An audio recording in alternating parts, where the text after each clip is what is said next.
Scope of total income. Total income क्या होता है?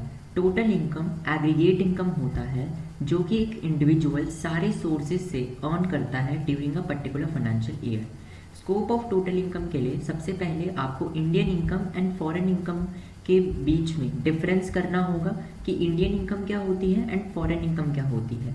तो इंडियन इनकम के हमारे 3 पॉइंट्स होते हैं। अगर ये 3 पॉइंट्स किसी भी इनकम में अराइज हो रहे हैं तो वो इंडियन इनकम होती है एंड फॉरेन इनकम के लिए 1 पॉइंट होता है।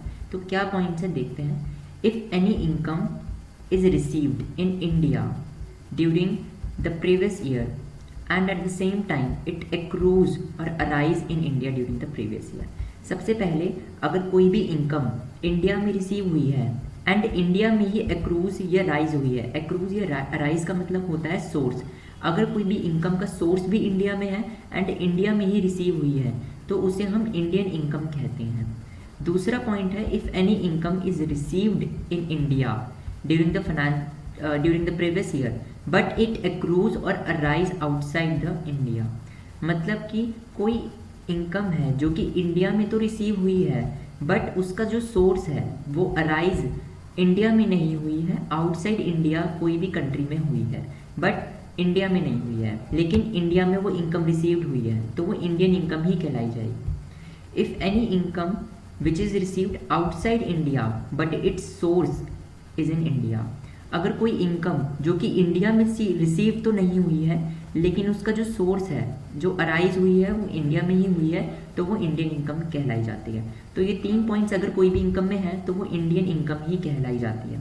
फॉरेन इनकम के लिए बस एक बहुत छोटा सा पॉइंट है कि कोई भी इनकम जो कि आउटसाइड इंडिया रिसीव हुई है एंड उसका जो सोर्स है वो भी आउटसाइड इंडिया है, ठीक है, आउटसाइड इंडिया ही रिसीव हुई है एंड सोर्स भी आउटसाइड इंडिया, तो वो फॉरेन इनकम होती है। ये टेबल से अब आपको और क्लैरिटी हो जाएगी कि कौन कौन सी इंडियन इनकम होती है, कौन कौन सी फॉरेन इनकम होती है। अगर कोई इनकम है जो रिसीव हुई है इंडिया में और सोर्स भी उसका इंडिया में है तो वो इंडियन इनकम होती है। अगर कोई इनकम है जो कि रिसीव तो इंडिया में हुई है बट वो अराइज इंडिया में नहीं हुई है तो भी वो इंडियन इनकम होती है।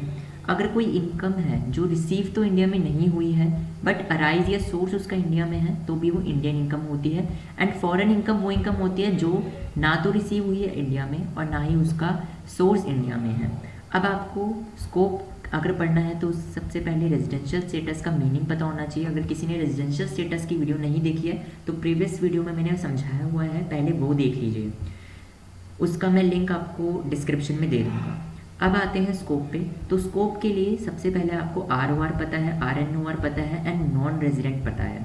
अगर कोई पर्सन है जो कि रेजिडेंट एंड ऑर्डिनरी रेजिडेंट है तो उसकी इंडियन इनकम टैक्सेबल होती है, ठीक है, उसकी फॉरेन इनकम भी टैक्सेबल होती है। अगर कोई resident but not ordinary resident है तो उसकी इंडियन इनकम तो टैक्सेबल होती है बट जो फॉरेन इनकम है वो इंडिया में टैक्सेबल नहीं होती है, वो उस कंट्री में टैक्सेबल होगी जहाँ पे वो इनकम अराइज हुई है। अगर नॉन रेजिडेंट है तो उसकी इंडियन इनकम तो टैक्सेबल होगी, ठीक है, लेकिन उसकी फॉरेन इनकम टैक्सेबल नहीं होगी, ठीक है। तो ये बहुत इजी सा आपको याद करना है। ये क्वेश्चन आपको शॉर्ट नोट्स में आ जाता है, तो अगर आप इसको भी, इस टेबल को भी याद कर लेते हैं सिर्फ, तो आपके लिए बहुत इजी हो जाएगा। Exempted income. एग्जम्प्टेड इनकम कौन सी इनकम्स होती हैं? वो इनकम जो कि आपकी इनकम टैक्स के अंदर टैक्सेबल नहीं होती हैं और ये डिफाइंड है अंडर सेक्शन 10। मैंने यहाँ पर टॉप 10 इनकम्स जो आपकी एग्जम्प्टेड हैं वो लिस्ट करके रखी हैं। अगर आपको बाकी इनकम देखनी हो तो आप गूगल से निकाल सकते हैं। एंड ये इनकम्स आपको फिर सेक्शन याद करने हैं जो कि रिकमेंडेबल रहते हैं एग्जाम पॉइंट ऑफ व्यू से। और 10 इनकम्स आपके लिए इनफ हैं जो मैंने लिस्ट करी हुई हैं। सबसे पहले आती है एग्रीकल्चर इनकम। कोई भी एग्रीकल्चर इनकम जो होती है वो आपकी एग्जम्प्ट रहती है। Amount received by individual through a को पार्टनर ऑफ फ्रॉम HUF। अगर कोई HUF फॉर्म है वो ऑलरेडी जो टैक्स है वो पे कर देती है तो उसके बाद वो जो प्रॉफिट्स हैं या जो इनकम है जो जनरेट होती है एंड डिस्ट्रीब्यूट होती है इंडिविजुअल्स को, वो आपकी इंडिविजुअल्स के लिए एग्जम्प्ट रहती है। इसलिए ये वाला पॉइंट है, जो भी आपको इनकम रिसीव्ड होती है थ्रू HUF जो इंडिविजुअल्स को, वो एग्जम्प्ट रहती है। ऐसे ही income received by partner of a firm, जैसे फर्म एक एंटिटी है तो फर्म भी टैक्स ऑलरेडी पे कर देती है, तो जो फर्म टैक्स पे करने के बाद पार्टनर को देती है वो पार्टनर्स के लिए वो इनकम जो है एग्जम्प्ट रहती है। तो ये एक थर्ड पॉइंट है जो कि सेक्शन 10(2)A में डिफाइंड है। Interest paid to non resident, कोई भी इंटरेस्ट अगर नॉन रेजिडेंट को पे करते हैं वो भी आपका एग्जम्प्ट रहता है। Income on receive by a non Indian citizen, कोई भी नॉन इंडियन सिटीजन है अगर वो इनकम रिसीव करता है अर्न करता है वो भी एग्जम्प्ट रहती है। कंपनसेशन कोई पे करी है to workers due to relocation, अगर कोई वर्कर्स ने रीलोकेट करा है कोई दूसरी सिटी में एंड वहाँ पे अगर कोई कंपनसेशन दिया है वो भी आपका जो एग्जम्प्ट रहता है। हाउस रेंट अलाउंस, कोई अपने हाउस रेंट के कुछ अलाउंसेस दिए हैं एम्प्लॉय को तो वो भी आपके एग्जम्प्ट रहते हैं। स्कॉलरशिप्स कोई गवर्नमेंट के थ्रू मिली है वो भी एग्जम्प्ट रहती है। गवर्नमेंट अवार्ड, मतलब कोई अवार्ड मिला है आपको, कोई नेशनल या इंटरनेशनल प्रेस्टिजियस अवार्ड मिला है गवर्नमेंट के थ्रू और वो भी आपको कुछ इनकम के थ्रू मिला है, मतलब इनकम मिली है उसमें, कोई गिफ्ट या चेक मिला है ऐसा कुछ, वो भी आपका एग्जम्प्ट रहता है। कोई गिफ्ट हो गए आपके वो भी कोई रिलेटिव फ्रेंड वगैरह से तो वो आपके अप टू 50,000 तक एग्जम्प्ट रहते हैं। नेक्स्ट आपका लास्ट टॉपिक आता है यूनिट 1 का हेड्स ऑफ इनकम। ये सारे हेड्स ऑफ इनकम आपके मेन जो कि हम यूनिट 2, 3 एंड 4 में अच्छे से पढ़ेंगे वो हैं यहाँ आपके, और इनके बेसिक्स अभी हम पढ़ेंगे एंड इसकी डिटेल कैलकुलेशन और बाकी एक्सेप्शंस वगैरह हम बाकी यूनिट्स में पढ़ेंगे।